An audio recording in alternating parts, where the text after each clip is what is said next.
I'm Jay Moran. I'm Bridget Jaipal Valenza. I'm Thomas O'Neill White. We need to get together and let our voices be heard. This is What's Next, a dedicated hour to have important conversations about the issues facing the marginalized and underrepresented communities of Western New York and Southern Ontario. If we're going to have some real healing, we've got to have space to tell some uncomfortable truth. What's Next continues our mission to discuss race, equity, and the common concerns of Buffalo's East Side and beyond. In the suburban area, everywhere, we must work and teach our children. Welcome to What's Next. Today, returning guests with us, the co-owners of Walking Through Solutions, as we talk about mental health with Deja Middlebrook. Deja, good to see you again. Thank you for having us. And also LaShawn Davis. Hi, LaShawn. Hi, thanks for having us here. Oh, it's great to have you back as well. And I'm really curious because we did talk about this a little bit the last time, but I want to get into it. We got a chance to get into it a lot more this time around. You hold these 4-week couples boot camps. Yes. All right. All right. Let's talk about what exactly is entailed in a boot camp for couples. Okay, I'll start because the couples boot camp is really like my baby. All right. With our business. How'd you come up with the idea? Just watching TV, watching my friends obsess about these like dating shows, and it's so many dating shows on TV and people really get invested. And I'm like, people don't, like to do couples counseling. It's not like the trendy thing to do. So I was like, well, why can't I make it something that is in Buffalo and something that people can actually participate in using my social work background, but also making it engaging and not just like a seminar where you're sitting there and I'm just throwing information at you. So that's how we created it. And I think another portion of it was we listen to people who are in relationships and the relationships don't work and they have different expectations. So we drew up this outline of why people don't manage their relationships. So we hit different topics that is very important that people complain about. So we combined all that together and Deja was like, let's do a 4-week boot camp.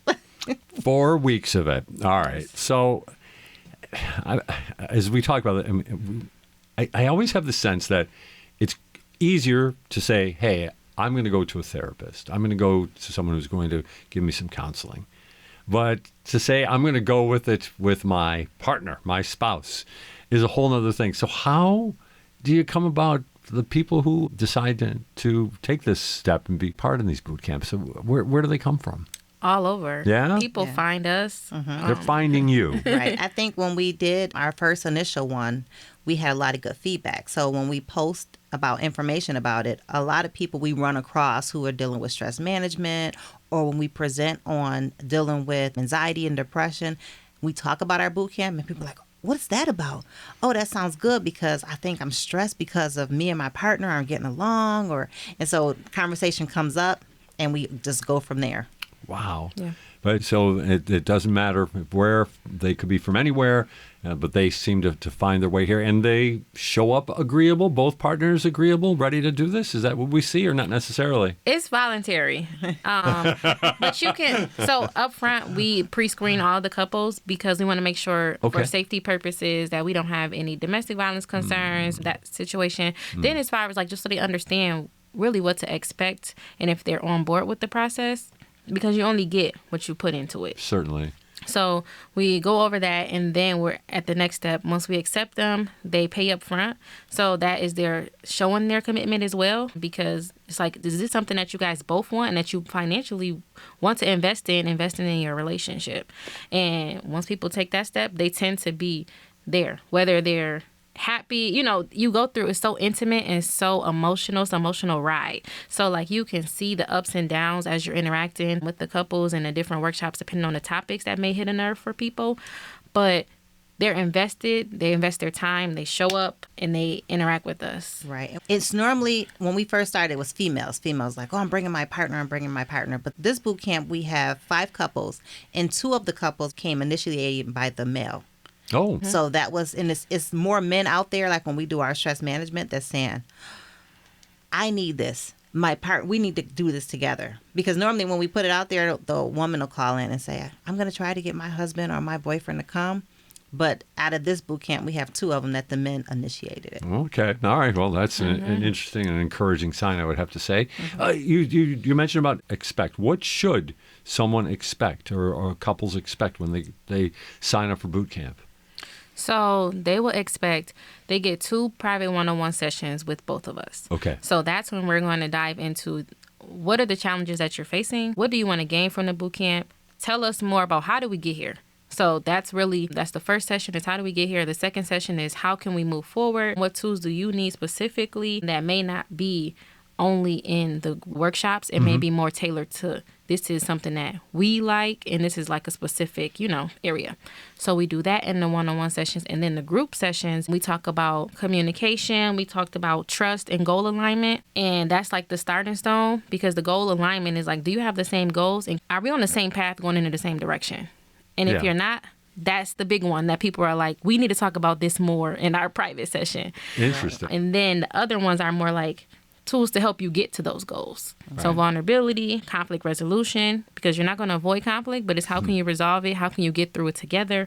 And then intimacy. Intimacy looks different for every couple. And like this cohort of our boot camp is different than the last one. So like intimacy came up a lot. It's different because the couples bring different issues, different dynamics too? Yeah, we let them. So we have like case study examples that we can use to illustrate some of the topics that we're talking about. But we also invite people to share what they think is an issue in their relationship if they feel comfortable.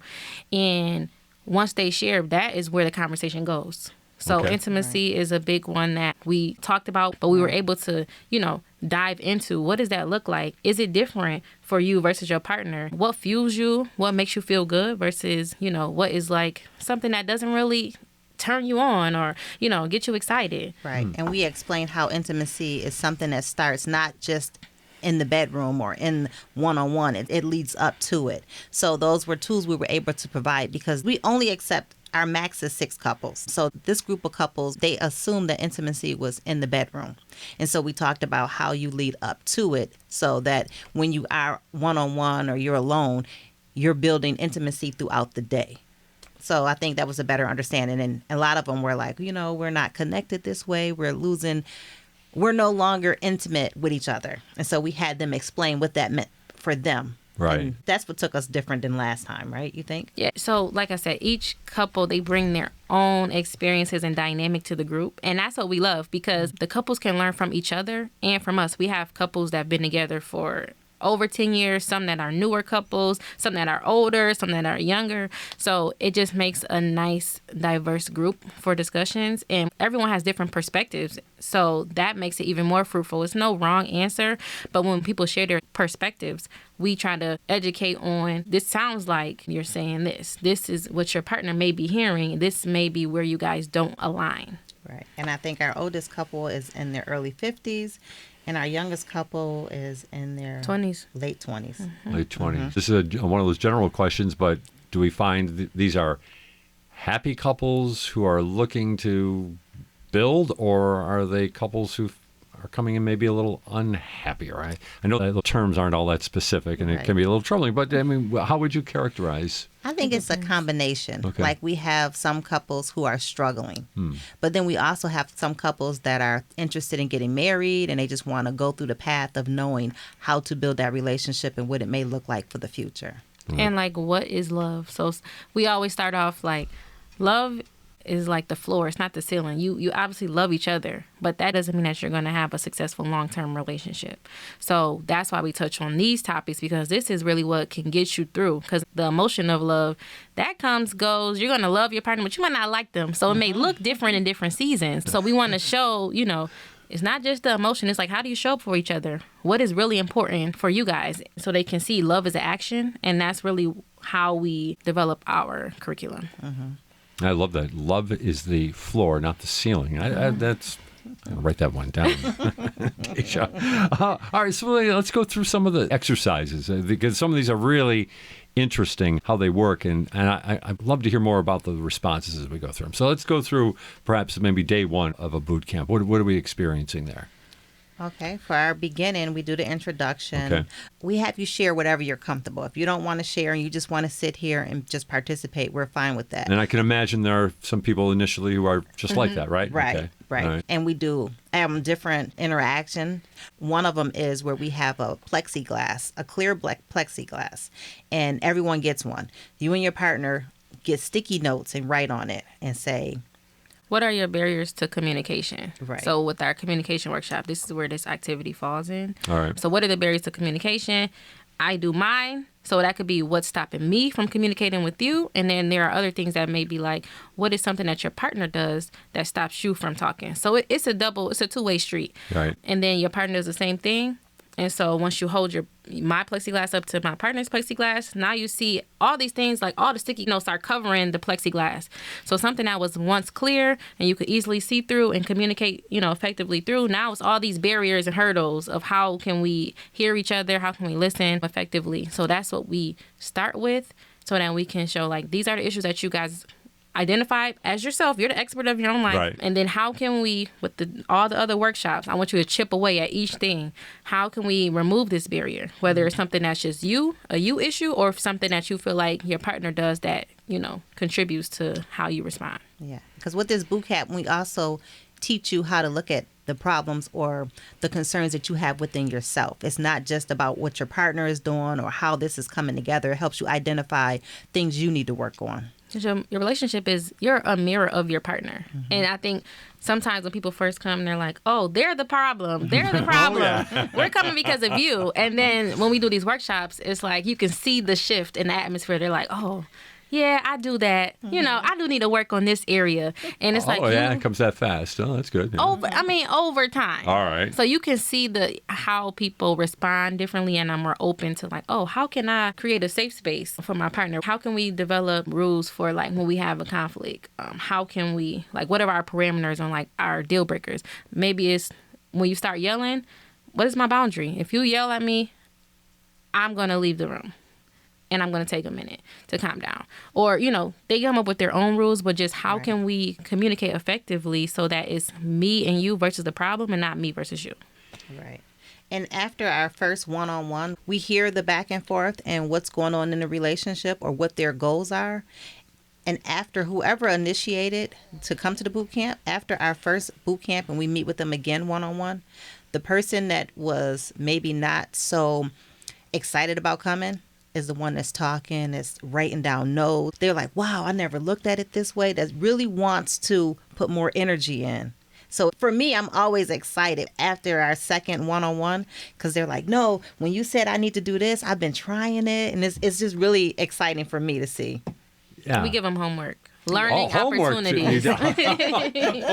Learning opportunities. Maybe I would have taken better care of my learning opportunities in high school if they called it that instead of homework. So I'm interested, though, about the barriers and those sticky notes, because I bet there's some pretty big things, but there might be some real small things. You do this at such and such a time, and I feel like I can't talk to you. Can you share some of those examples of some of those things that you've seen without, again, crossing that very delicate barrier into confidentiality? But I'll let you kind of gauge that for yourself. I think one of them was, and probably in this, I think it was in both boot camps, but a lot of it, the small ones are, when I'm talking to you, I feel like I'm not being heard. You're scrolling on your phone or you shut down. So I think that's the small one, because although it appears that that person has shut down, they're still retaining the information. So I think the smallest thing pretty much is that they feel like they're not heard. And we give them tools. Like if you feel like you're not being heard, you have to ask them, are you hearing what I'm saying? Can you please acknowledge that you heard what I said? We don't have to talk about it now, but I feel like you heard me if you respond. I agree. We talk about like some people process information, especially like highly emotional information through talking, and some people do it through silence. And so you have to respect what your partner needs, and then your communication styles too. That comes into play. But respecting what your partner needs, they may need a 5-minute break, but they have to say, I need to take a walk. In 10 minutes, can we come back and finish this conversation? Because I'm getting a little, frustrated. Or this isn't going as planned. And then that way you know what to expect. Because otherwise, it's like if I shut down and I storm out of the room and you just opened up like your heart to me, now it just feels like I didn't recognize that you even said anything that you said. So now you're feeling like, naked. You're feeling like emotionally very vulnerable. And then for me, I may have heard everything you said, but I haven't acknowledged to you. So me storming off may be like, oh, maybe they don't agree or maybe they don't care. Right. But it may be them processing it. Right. And that's okay. But keeping each other, it's over communicating, it feels like at first, but it's just to keep a post on each other. Okay, I need to take a 5-minute walk because I don't know what to say right now. And I said it's okay to say, thanks for sharing that. I don't know what to say. Right. It sounds like there's a lot of really favorable outcomes here. But before you get to the outcome, you got to go through a lot, I'm sure, of stuff and reactions. I'm curious about those reactions. I mean, are you seeing just people come, like you said earlier, oh, I didn't realize I did that. Wow. Or somebody who maybe just gets upset and mad. There might be also that interpretation that you're accusing me of something that is not true. So do you have to see that kind of thing work through as well? Yes, we see that as well, but it's normally in a one-on-one session. Okay. So they'll say, well, I feel like if there was infidelity in a relationship, they may talk about that's a huge thing, but it's not huge anymore because they've managed to still stay together. So I think that when that happens, the other partner, when they come together and they hear the tools, they're like, wow, the reason why the infidelity may have come or anything may have come in this relationship is because we weren't on the same page. I think to add on, this brings up like childhood trauma. We touch on that a lot because sometimes the things that we experience in our childhood and in our family of origin, it affects how we see the world. It affects how we engage with other people, and then how we receive love. How we receive love as a child shapes what we think love is supposed to look like. And everyone has their own experience, so it shapes it. But if you don't have these conversations of like, when I was a child, this happened to me, and this is why I react this way in this situation, that can create an emotional bond. But it's also like if you don't tell your partner, they don't understand. They're making their own assumptions on why you're doing that or why you're distant in this way. So mostly the work that we do, like you said, it gets ugly before it gets better. Okay. And if you're willing to go through the mud to get to the root of, where did this come from? Why is this an issue for me? Or why is this an issue in our relationship? Then you can be like, okay, I get that. I learned so much about you that I didn't know, even though these people sometimes known each other for, 10 plus years, but you didn't know this part of them. So that vulnerability comes in because you have to be able to say like, I feel shame about this, but I'm sharing this with you. And then how can you receive the message from your partner when they share something that is like so close to their heart? Right. And so those things are emerging during these sessions. Like those, and partner is saying, I had no idea. Right. Wow. And a lot of it with the group session, they get to see when other people do share, they get to say, wow, it's not just us. We're not the only ones that went through this scenario. So that is the benefit of the group session, huh? Yeah. Because I would say, again, I would suspect that there's some reticence about, well, it's one thing to talk in front of the two of you with my partner. Right. It's another thing to talk in front of other partners. Right. Yep. So they are learning from each other. Right. And even if they don't share what actually happened in the group, when they hear somebody say, oh, yeah, we do have these arguments, or yeah, we do get distracted or don't spend as much time with each other as we should. And they be like, me too. I didn't realize that. And when they talk about their arguments, does one of the end products like a realization of how petty some things can be? Yes. A lot of times they'll hear it from another because we have like a lot of different interactions. So when they see the other couple say, no, because you do this or you do that, they pick up off of it and they be like, and seeing somebody else go through it, they realize it's really not that big. It's kind of petty that we argue or get upset about this. And some of these things can be avoided by just some of the tools that we give them. So like listening and communicating effectively, those are things that you do sometimes at work. You put on your customer service voice. You know what I'm saying? You speak gently to people at work. Then you get home and it's like your partner sometimes gets the worst version of you. And it's because it's a safe space. I wish you quit describing my home life like that. But anyway. And we all do it, but it's like you have to be mindful of like, no, this is my person. They chose me. Your partner chose you for you. Like your parents, they made you. Your friends, they choose you for you. They like you. But your partner, they're choosing you for like the good, the bad, the ugly. Right. And I think we highlight it so that people can see like you both are here. So that means that you're both invested. Because you can be doing, it's on Saturday mornings. You could be sleeping. You could be doing whatever you want to do, but you're here in these sessions because this person matters to you. Right. And then we also talk about, maybe this relationship is not, like, our goal isn't to push the relationship. If you come up with these tools or your goals don't align with each other, we've had a couple who really identified that, we got different goals for ourselves and it's not aligning. It's hard to let go. Right.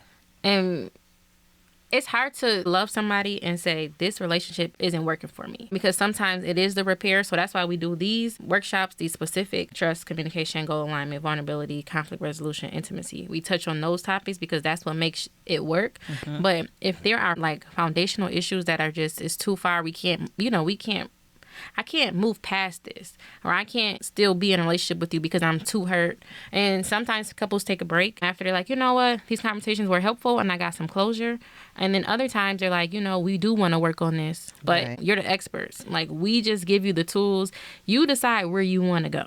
Right. And even if they decide this isn't the relationship they want to be in, all the way to the end, these are tools to build a friendship, to learn how to communicate. These are tools that you can actually use in other areas of your life, but it helps them identify, communicating that this isn't working.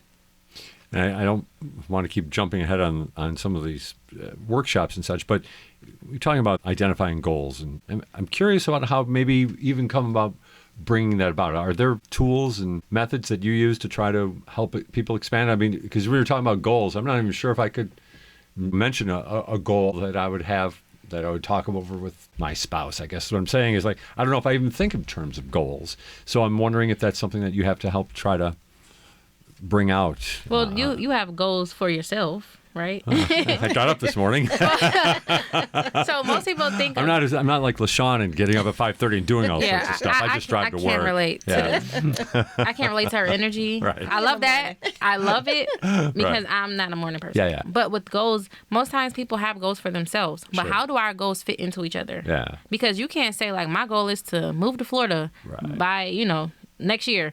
But your partner is like, I want to buy another house in Buffalo. It's like, that those two just don't fit. Yeah. Or maybe it can, but you have to be as specific as possible. So we do SMART goals, which is something that we do in academia, which is SMART is just the acronym for specific, measurable, attainable, realistic, and timely. All right. So we do that. Social work is very science-based, research-based. So that's what we do. We did that like in academia, but how to apply that in your day-to-day lives is you want to be as specific as possible, because if we both say, hey, we want to have another kid, but maybe you want to have another kid within 5 years and I want to have another kid this summer. It's like, sure. If you're not specific, it looks like it aligns, but it really doesn't. Right. So I think they create their own goals, and we identify at the beginning your personal goals. All right. So it's like, I want to go to school, and the other person says, I want a career. Well, we use my example because I was doing my bathroom. I wanted my bathroom done, and my husband said, let's save money. And I said, no, let's just pay for it and we'll figure it out. So our goals at that point were, we wanted the same end point, but we wanted to go a different route. So we had to, and I do this even at home, we had to say, okay, so let's give ourselves a time frame. What's something, is this realistic for us? So it makes us align them together, because most people want the same outcome, but it just looks different getting there. And how can you support each other? Mm-hmm. That's a big one in your individual goals. And then as you have a goal together for like your relationship, it's how can we align? How can we be specific? How can we be on the same page? But also it's like, how can we do this together and be both invested? Right.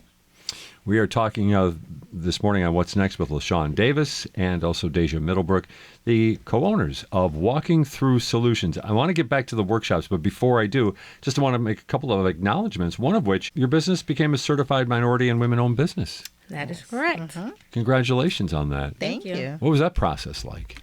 It was it's a process. It's a lot of paperwork process. I bet. But I think it really helped doing that paperwork because it kept everything in order. And then once everything was approved, it was real exciting because you do have to gather a lot of information and keep everything in order. Right. But it does open up perhaps some opportunities, you think, for your Your group, yeah. It opens contract opportunities, and it also is free exposure advertisement because the list of certified businesses is available online for free.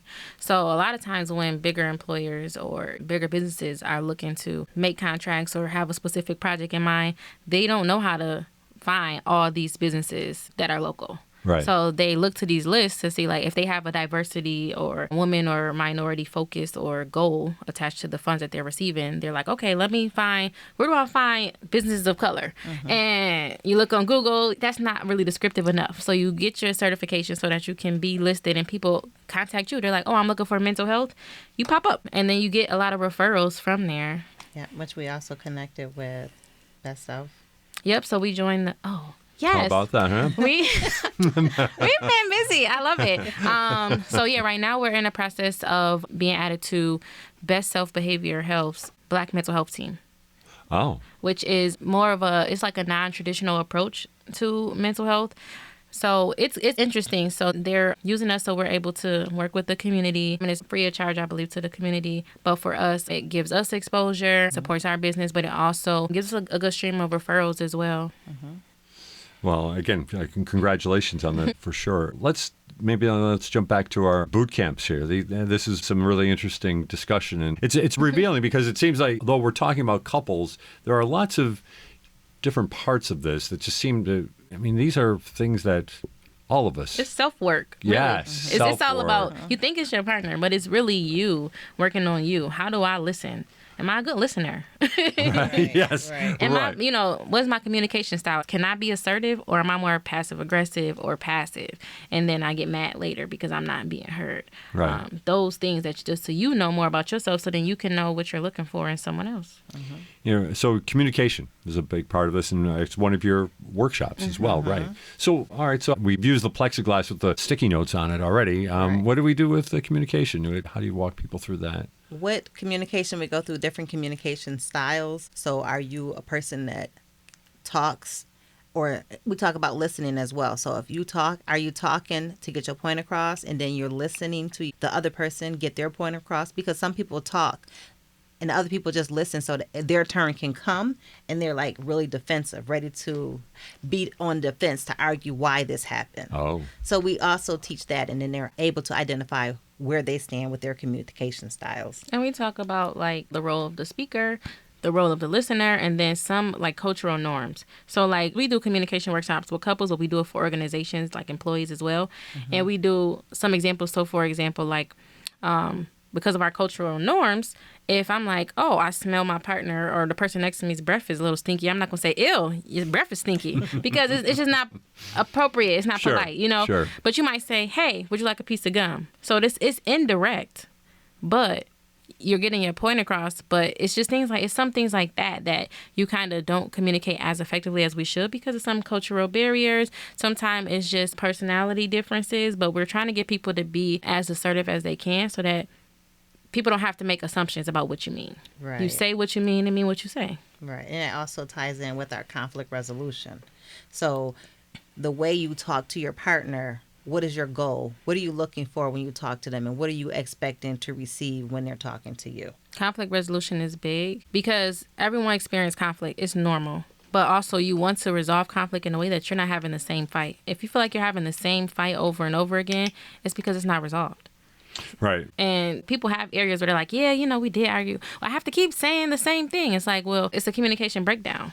And then also with our conflict resolution workshop. So since I'm a mediator, I infuse some of that into it as well, because sometimes, especially men and women, they process information differently. So sometimes men are more often likely to be straight to the solution. And women are more focused on the emotional process. It's like, you didn't hear what I said. Like, I could solve the problem myself, but you're not listening to how it affected me. Right. And then the other partner may be like, who cares? I got you to the solution, Right. So we focus on both. I have this visual. It's like a train. You need both train tracks to get through a conflict. You can't just only focus on logic, and you can't only focus on emotion. So we go through both so that everyone's needs can come out and be addressed in the process, because sometimes some people just need to be heard. And the solution maybe maybe we disagree, and maybe you get your solution that you wanted, but I feel heard and I feel better. And vice versa. It's interesting as you went into that because I was thinking about there's a book, Men Are from Mars, Women Are from Venus, a long time ago. But I think it was a big part of it, right? That men are prone well, I heard your problem, and this is how we're going to solve it. And really, what the problem is the in this case, the woman just wanted to express the fact that there's a problem. So some things haven't changed, I guess, is what I'm saying in that regard. That's interesting, but that's still something that people need to be brought to recognize that that's going on. That dynamic is going on. Yeah. People aren't aware of that. Yeah, that's true. And sometimes when you get comfortable from being with someone over long periods of time, some of the things you would have did when you were dating, you don't do when you feel more secure. Right. You know, they see more of you. Yes, that's true. That's very true. Okay, so we've got conflict resolution. This is, again, we kind of dove into this a little bit here or started stepping into it, but let's go into that a little bit more because I think that it really is. I mean, it's a big thing on so many levels, not just when it comes to couples. It can be used in the workplace. It can be used in a lot of different other places as well. So conflict resolution, break it down for us. How you approach explaining this to somebody. And then it's one thing to explain. Like you said, you can be at a seminar and I can tell you about it. But what you do with these workshops, these boot camps, is you help people see it for themselves. Yeah, so we have a case example, but we also always open it up to see if anyone has a personal example that they want to use. Right. And those conversations, people get really invested. It's interesting, but I give a general case example, which it may be, like we said, Adam wants to move out of town, Bella doesn't.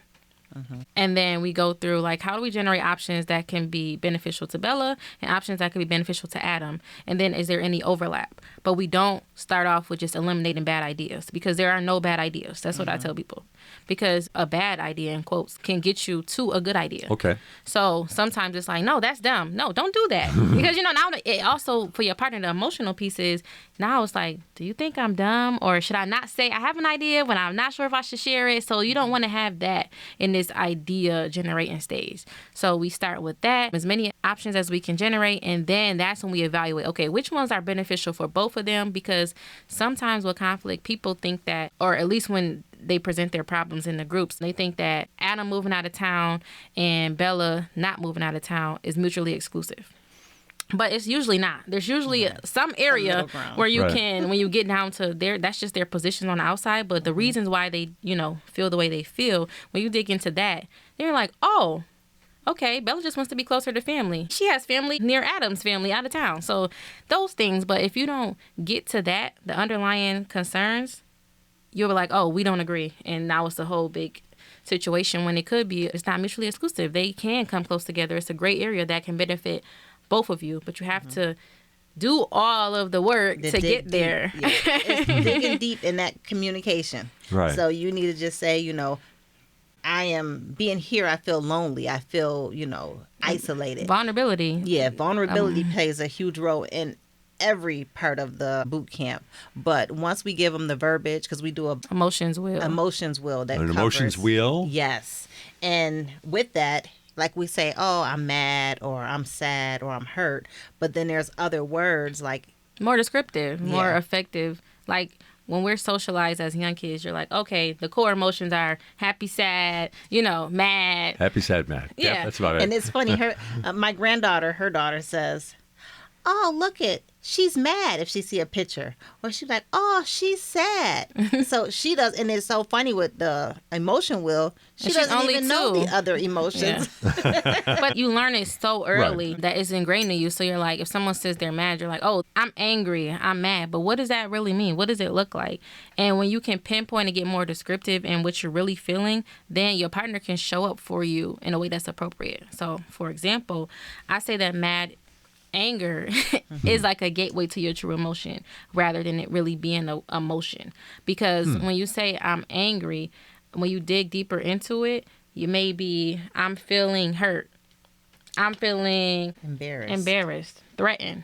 And when someone says, like, if I come to you and I say, I'm feeling embarrassed, you can show up to me differently to eliminate what made you feel embarrassed in the follow-up questions versus if I say I'm mad. Because when I say I'm mad, you might be like, whoa, I'm going to give you some space. Yeah.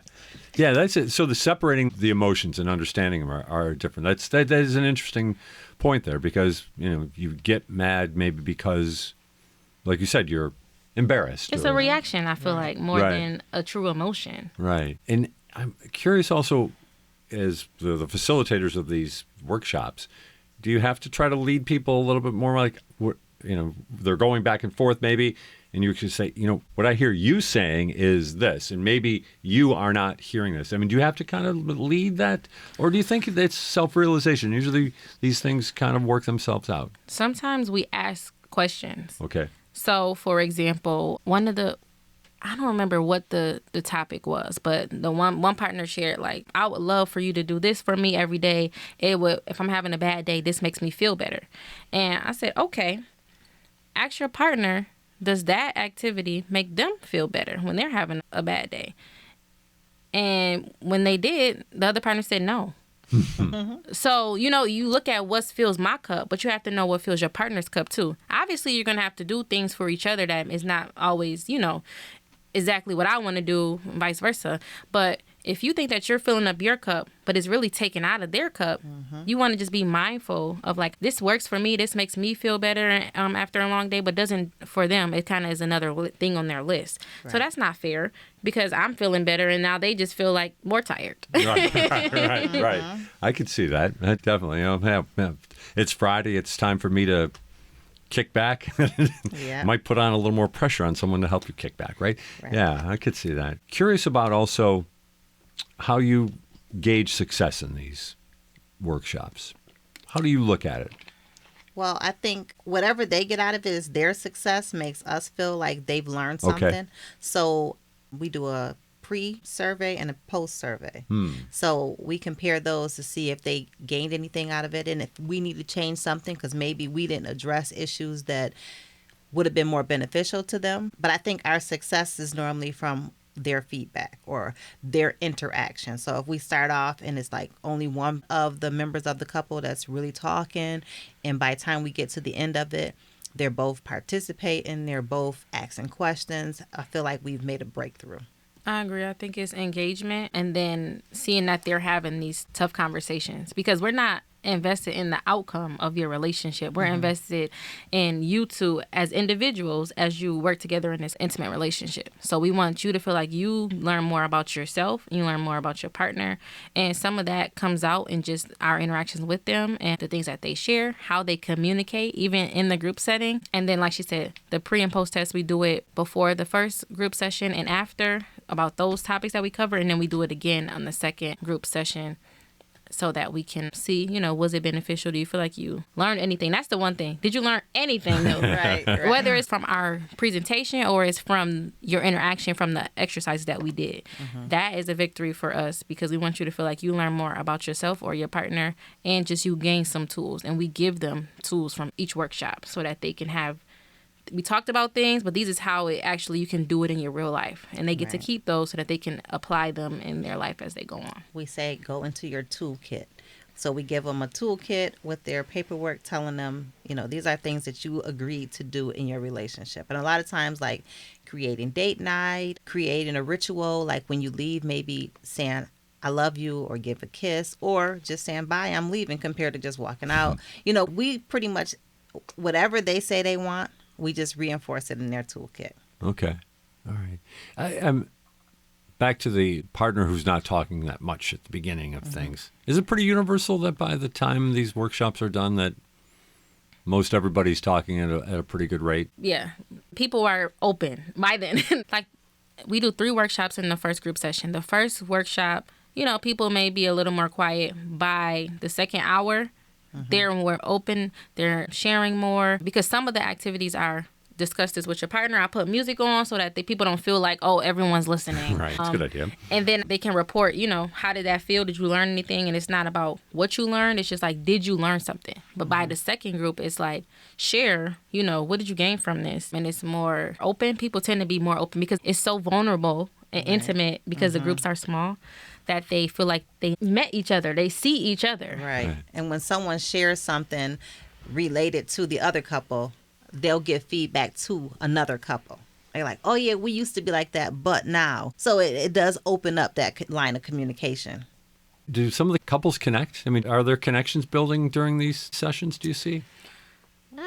They connect while they're there. I don't know if afterwards when Not they walking leave. out and becoming friends and Right, taking yeah. vacations together and stuff like that necessarily. I mean, hopefully, as we do more and more and we have a bigger base of our people that went through our boot camp, then maybe it may evolve into a bigger platform in that way. Right. But right now, it's like you see other people in relationships that are trying, and I think that provides comfort too, because sometimes if you're the only person in your circle who's in a relationship, it can be like, I don't really have people to turn to or role models or, not even to tell you step by step, but like my friends, I'm the only person in a relationship. So I don't know.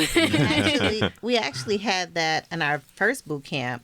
And I think a little bit in this one, they said, I've never seen, growing up, I didn't see a lot of positive marriages in my family. So they didn't know what to actually give their partner. Or what to expect. Yes. What they're looking for. Right. They really didn't know. And as far as the intimacy part, saying I love you, we had people say, growing up, people didn't tell me that they love me. So it's hard for me to tell other people. So for me, it's been a lot of breakthrough. And it's been like, wow, this is really amazing because people have reached back to us from our initial one and said, thank you so much. I'm still working with the tools you gave us. Or some people, they transition from the boot camp into long-term counseling with us. So we really designed the boot camp to get your foot wet. If you're like, I want to do counseling, but it's a lot of stigma with it. So if they're like, I'm not really sure if this is something that we both want to do, you do the boot camp for a month. If that was enough for you for now, good. If you're like, hey, I loved working with you guys and we still have so much more work to do, they come see us as couples after. And how do you send off couples when it's all said and done? Do you have it's not a graduation or anything like that? I mean, we do. You have a graduation? We do. If you survive the full 4 if you weeks. Survive. That's not really great marketing there. It's intense. I tell people it's intense. It's not just it's a passive thing. I signed up for this and then I'm not engaging. No, it's hands-on. Everything is hands-on. So once you finish to the 4th week, I'm like, it's something to celebrate, to show that you complete this investment together. And that shows that you can work together and have these hard conversations. So now, hopefully, you don't have to have these same conversations again because you should have some resolve. Right. There's other things going on. We mentioned earlier, of course, about your certified minority and women-owned business, the certification of that, of course. That's great news. Deja, honored by Business First as one of the 30 under 30 leaders here in Western New York. Congratulations on that. Thank you. LaShawn, what do you think about that? I'm just very impressed by everything that Deja has been doing. Yeah? Yes. Although I'm her mom and I'm older than her, she is a inspiration. And as I say, when I go places, I'm so much older than her, people will say, oh, you know Deja. I'm like, yep, I know her. Very proud. I'm a product of all the work that she put into me as a child. Even social work. She's a social worker, so that shaped my perspective of the world and what I wanted to do as an adult. Curious about how that recognition is one of the 30 under 30. Finding doors opening for you? Yeah, people reach out to me that I've never met before, send me cards, and people want to connect and see, what do you want to do? What are you doing next? So many questions. So for me, I was excited that I got it, but I'm also wow, this is actually launching me, my professional brand in a way that I'm glad to see, and I'm glad to see where it takes me. I don't have all the answers yet, but I'm open to seeing the opportunities and how I can grow. So they stole my question. So what is next for Walking Through Solutions? What's on the horizon here? We're working on a collaboration with Chef Erin Hunt. She is a private chef, but she also does catering events and things too, but she is a private chef. So we want to curate these networking mixers for people. We got a lot of feedback that single people wanted stuff from us as well. Oh, really? They're like, we love this. How do I find a partner? So we're going to be having at the end of summer, and you can follow us on LinkedIn or Facebook or reach out to us on our website for the details, and I'll release the flyer once it's publicly available. But we're going to be having mixing with a purpose. Mixing with a purpose. So the idea is to connect with perhaps a partner of some regard, maybe, or maybe just friends. Our role in it is obviously to create that environment, but it's also to facilitate these conversations. Like we said with the couples boot camp, a lot of it is self-work. So how can I get myself ready and open to receive love if it comes to me? Because sometimes people are like, oh, well, when I get in a relationship, then I'll work on it. You got to work on it before. They're going to get what you have right now, you know? Right. So, and then what is appropriate conversation? How can you be intentional about building a deeper connection with people when you cross paths? Right. So how do you have those conversations? What's essential to know? How do you know if you're in alignment, if this is a good fit, or should I even waste my time? Those sort of things. But we want to curate it in a way that it's people that are intentional about wanting a relationship. And then also with Chef Erin Hunt, she's a private chef. So like people, you know, right. food is Works. always a nice way to break the ice. And then she's great. So you have this high class experience while having these, you know, interesting. Did you have a model that you were basing this on, or is this something you created on your own? No, we just created it. With the collaboration of everything that's coming to us, as far as when we did the boot camp, people were reaching out for information on fixing themselves. Sure. So with the tools we talk about, the childhood trauma, and with Chef Erin Hunt, she was like, oh, I have this elaborate space and I have these elaborate meals. So we're like, oh, we can work together on this. So yeah, I've been to her events because we've been longtime friends at the Plating Society. So it's very nice. It's a very intimate setting. It's very nice, high end. And then she does these pop-up events where she's like cooking and like engaging, and people love it. And so me and my friends went to a few and we're like, okay, how can we collaborate and do this?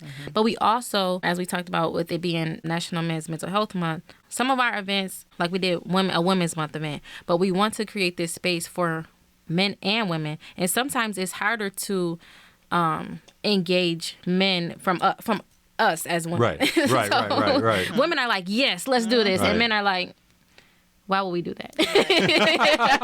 Right.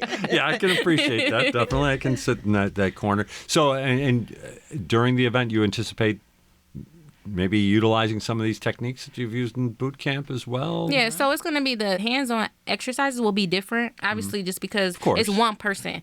But the stuff that we talk about, these are things that you can get more intentional about doing. So naming your emotion, recognizing your emotions. What are your triggers? What are your deal breakers? Right. What is your love language? And what is your trauma that you had growing up? Those are things that help you identify what do you have to offer someone else. And you bring that bag with you. That's what you say. It's a bag. You bring it with you to every relationship. Right. So do you want to unpack some things now, or do you want to wait until you're in a relationship to unpack it? Right. Because then you're going to have new things coming in. Right.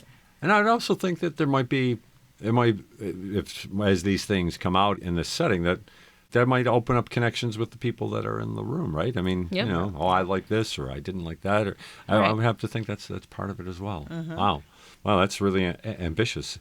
Also, speaking of ambitious, Deja named a distinguished alumni of the UB School of Social Work. Yes. Congratulations on that as well. Thank you. How does that come about? What comes with that, if you don't mind me asking? I believe my mom, LaShawn, recommended me. She received a Distinguished Alumni Award 2 years ago. Yes, and Oh, okay. Yes. And then my category, I got it for being a JDMSW dual degree graduate.